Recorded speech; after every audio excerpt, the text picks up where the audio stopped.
What's up guys, this is Jimmy with Hifly Fitness, and today I want to talk to you about finding the calm within the storm.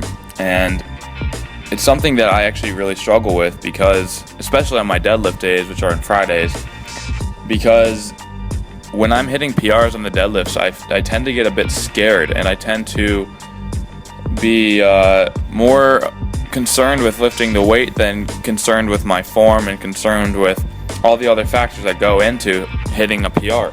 And so if you've seen my previous videos, some of the things that I do is that I get super pumped up, I start jumping around, I get the whole gym kind of yelling at me and making all the focus on me and making sure everyone knows that I'm going to hit a PR, and that just pumps my adrenaline up, it pumps my ego even, and that's another problem, is keeping my ego at the door.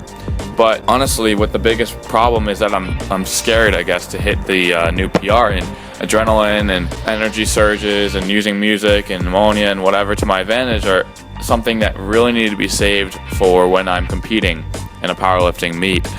It's so easy to let yourself believe that the only way you can lift heavy is if you pump yourself with adrenaline, if you get all amped up. And there's going to be some days where the only way that you can really lift what you need to lift the only way that you're going to be able to lift what you need to lift is through adrenaline and through energy surges and through amping yourself up.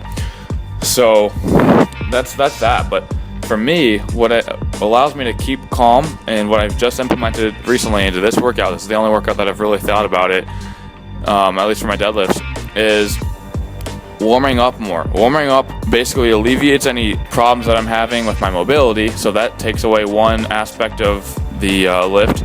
So I do a lot more hip mobility than I usually do. I use a lacrosse ball and I do some goblet squats. And then for my actual warm-up for my deadlift, I do about 6 to 7 warm-up sets. That might be a lot for some people and whatever, but I don't exactly have a perfect schedule because I'm caddying 5-6 days a week, and sometimes I'm caddying on that Friday, and then right after I have to go and hit a PR. So warming up afterward is something that's really helpful and beneficial because my hips get super tight. So what I need to work on is, or what I have been working on, is warming up more. So I do 145, bump up to 185, bump up to 225, bump up to 275, then 315, then 365, and do a few reps at each one of those intervals. And then at 365, I usually have a pretty good gauge of how strong I'm feeling, which is helpful because I'm using auto regulation. So if I'm feeling very ready to hit a new PR, then I'm going to go for it. But sometimes I need to leave my ego at the door, and some days I'm just not going to be in it. I just got to accept it, and I just got to lift as hard as I can without that adrenaline rush and that energy surge. And I can do that through music and other methods.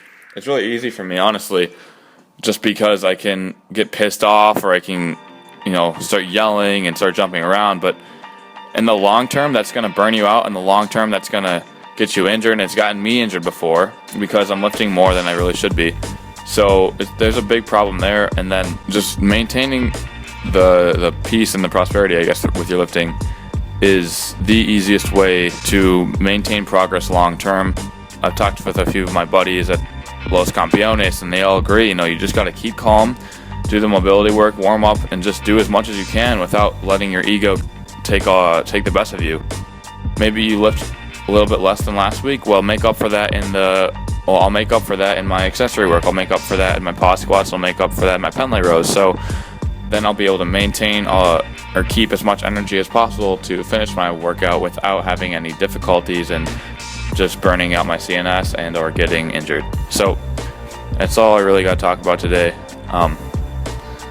I really hope you're enjoying the content. If there's anything you guys would like to see here, I'll be implementing a new series of how-to videos and how to squat, how to bench, how to deadlift, and how to do some of the accessory movements that I do. And yeah, that's all I got for you. Peace.